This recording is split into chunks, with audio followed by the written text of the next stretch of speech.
दुर्गा मैया की सुंदर। अभिमन्यु जाके भानुमति प्रणाम करते, प्रणाम बड़े माँ कथे खुशी रे बेटा कैसे आज अभिमन्यु कथे में नाग लोग जाए बर हाँ रद्दा पूछेला बड़े दई कथे ते कहाँ जाबे बेटा, वहाँ बड़े बड़े वीर कीनते मन वापस नहीं आए तो रद्दा बता देना वो पार देखे जही तैयार जाबे मद्र देश ले जाबे गंधार और गंधार ले मैके चल दे। प्रेम से बोल दुर्गा मैया की भंवरपुर हाँ ऊंचे लाए हमें किसे अब भंवरपुर ले आगे बढ़े तब बड़े जान नदी। प्रेम से बोल दुर्गा मैया की वो नदिया में एक मछली बेटा मलाक्षर मछली हाँ जे डोंगा जाते थे मन वापस नहीं आ मरीज जथे खा देते रे और कैसे पार करबे कते ई रद्दा रे बड़े दई कते हां अब ले भगवान भरोसा बनी की पां परी अभिमन्यु आगे और निकाली घोड़ा सीखे पड़े घोड़ा हां घोड़ा में जैसे बैठा थे कमान में तलवार तरकस में बांध धनुष धरे है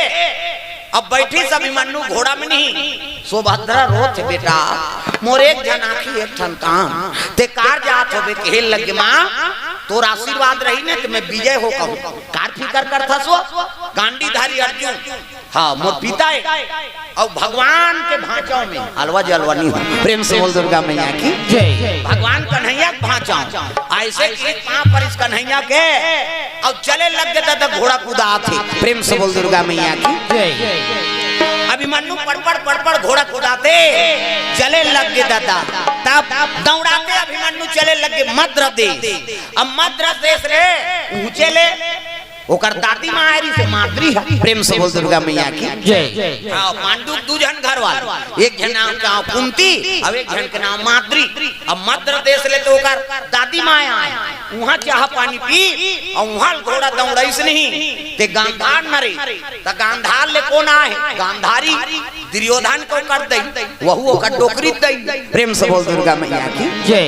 दागा ये मजबूरी में हो है इनका बिहाव गांधारी और वो अंधरा इमन दो के ही दो कहरी ता गांधारी अति सुंदरी आई नहीं कई लड़का मन मांगे ला हलदान हो जाए जैसे बारात आबो कई मौन ल बांधे वो दूल्हा डोका मर जाए नानमुन दोष है गांव मन देखत रहा आज बारात ही कह के खबर आ जा बारात नहीं आन कैसे वो दूल्हा अच्छा मार गया वो काला बारात है एक ठन दूल्हा थोड़े वो कई जन दूल्हा मार गया। प्रेम से बोल दुर्गा मैया की जय। जब सो गांधारी खाल ता से अंधरा खाल दृष्टराज की नहीं दे देगा रानी बनी बहनी भले अंधरा है तो अंधरा है एकरे हाथ में चाबी पूंची रही दे देव कहे अच्छा अच्छा लड़की मन अंधरा बरताए हो नहीं जैसे बारात ही कहत रहा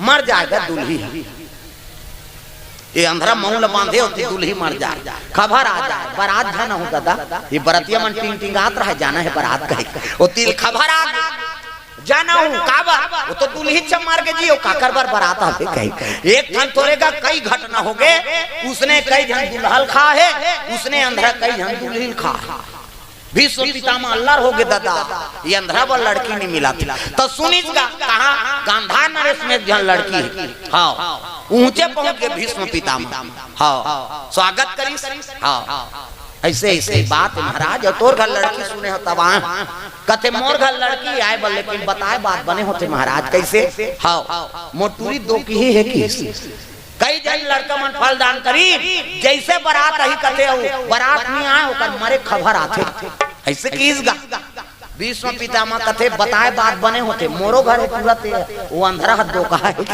कैसे ओकरो बार कई जन लड़की खोद दारे लेकिन बारात जाबो कथन होती खबर आते जन हो दूल्ही मार के कहीं तजस तोर हाल तस मोर हाल हमें जान सुन के मांगे ला तो कैसे कर अब तहु अस्कट आगे महु अस्कट आगे देखा ले ये दोनों जन को जोड़ देथा मरही दोनों मरही बनहित बन जाए। प्रेम से बोल दुर्गा मैया की जय।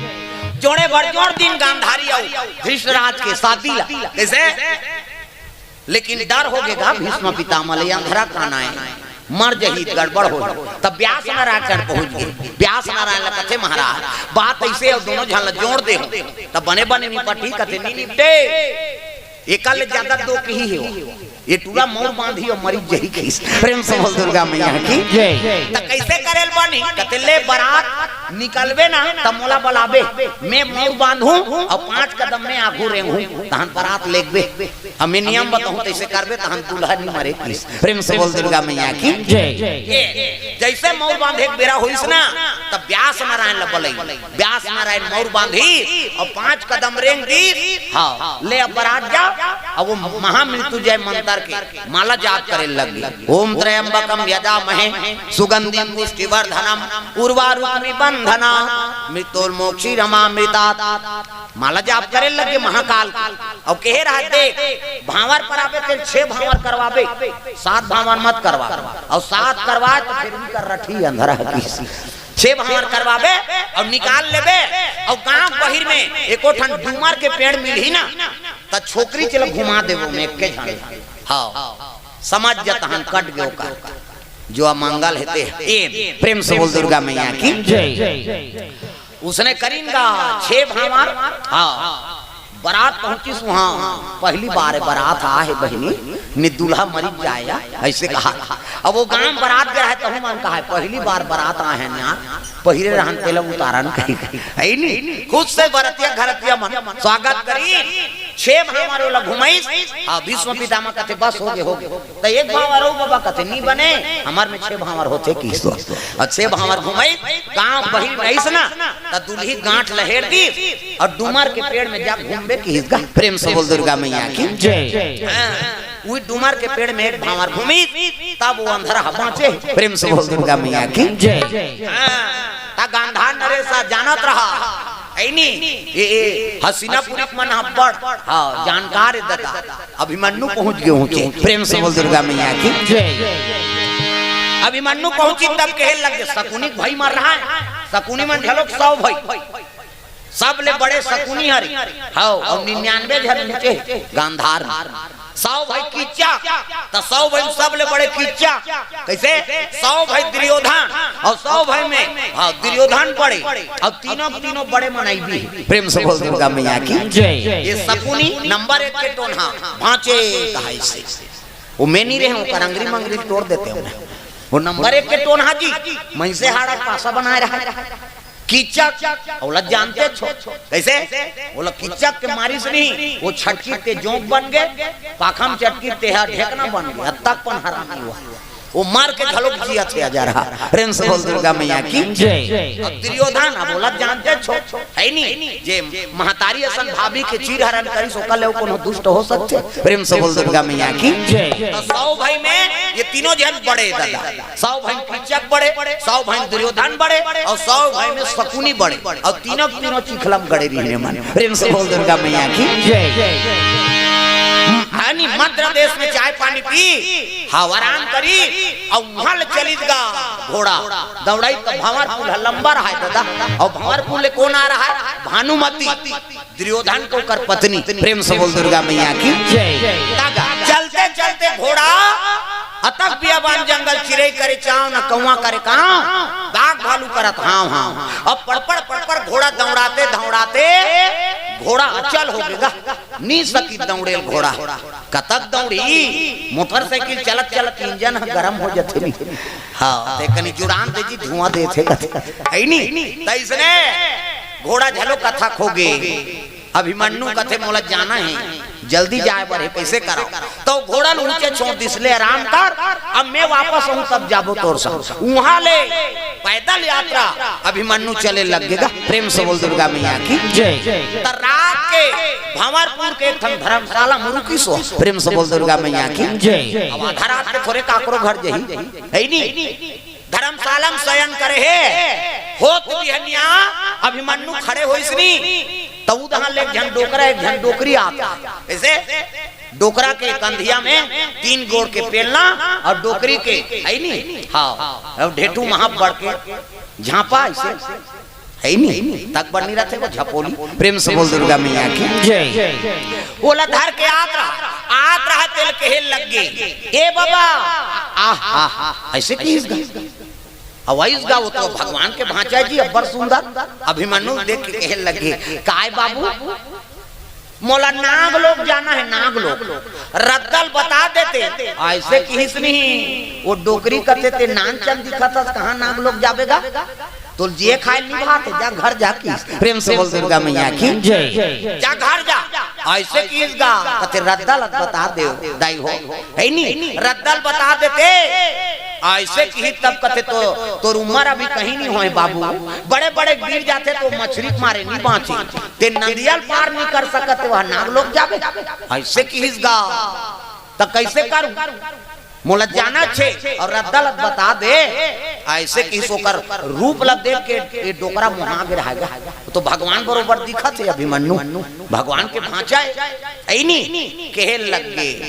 हाँ कौन गाँव रहा था ऐसे की डोकरा ना तब मोला कथा बाबा कहते हाओ हस्तिनापुरी इंद्रप्रस्थ पांचों पांडव नाम सुने हैं कहते हाँ पांचों पांडव नाम सुने कहते हाँ पांचों पांडव कहते अर्जुन तेकरे में बेटाओं की हिस्स गा और अर्जुन के बेटाओं की हिस्स नहीं ताप तो डोकरी कहते आई वही कांगू पांडव कहते तीचे तमा राजा को कर बेटी ही गए कावो ऐसे कहा था। हाँ भानुमती कथा सुना हाओ वो मोर बड़े दाई है, बड़े दाई प्रेम से बोल दुर्गा मैया की मोर बड़े दाई है और बड़े दाई है कि तान वो केवटीन डोकरी कथे आई हमर ननन सन में वो भानुमती नितानी बदे बाबा ते हमर भांचा भांचा ऐसे कह के डोकरी धोकर के पांव परे लग गए केवटीन डोकरी वो भानुमती कहते तेरे सन में मोर ननन हम मितानी बदे है नहीं और ननन के मितानी ननंदे हो करते बेटा तब भांचा बाबा कहीं पांव परिस हाथ ऊपर के पांव परिस गा हाँ ते भगवान अद बाबा हमार बरा है ते कह के अभिमन्यु कहते भगवान नहीं हो हाँ मामा लेकिन भगवान के भांचा हरो किसो प्रेम से बोल दुर्गा मैया की जय। भगवान तो मैं नहीं हूँ लेकिन भगवान के भांचा हूँ। हाँ अब मोला नाग लोग जाना है मामा अब कैसनो करके मोला पार करवा दे वहाँ प्रेम से बोल दुर्गा मैया की जय। ऐसे किस नहीं डोकरा कथे भले मारो सरो भांचा तोर बड़ डोंगा बनाहू में प्रेम से बोल दुर्गा मैया की जय। डोंगा बनाहू तो मछली देखबे तोर हिम्मत होई तो बनाहू डोंगा ला नहा के बाद पहली वो मछली समाप्त करे ला कथे चल मोला दिखावे चल ऐसे किस नहीं तक कहे लग गए कैसे वो डोकरा रेंगत रहा है डोकरी का थे ये मछली देखैया नहीं हो ये चारा ले गई आई प्रेम से बोल दुर्गा मैया की जय।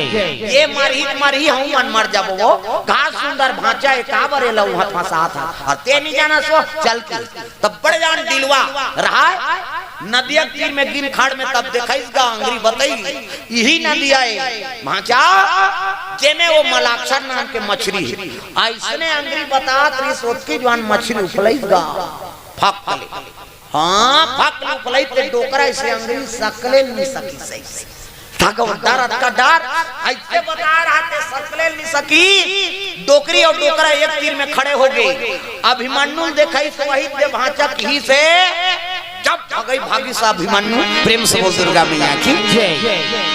अब भाग के दिलवम चक गए और दिलवम चक के चंचनाहट ले धनुष बांधता नहीं है प्रेम से बोल दुर्गा मैया की जय। भांचा वही दे ऐसे कीज गा वो बगल में डोकरी रहते कथे तोर भगवान हत अंतर ध्यान हो गए कर ले हमारा चारा बनाए बनाने से डोकरा वो तो भाग गए वो तो इसे देखे की हिम्मत नहीं होगा मछली देखी लेते प्रेम से बोल दुर्गा मैया की जय। ते भगवान ने कहा तेरे अंतर ध्यान हो गए डोकरा सकले नहीं सकी अब भाई ये डोकरी हमारे नाव ले 10 पुर गए कहा प्रेम से बोल दुर्गा मैया की जय।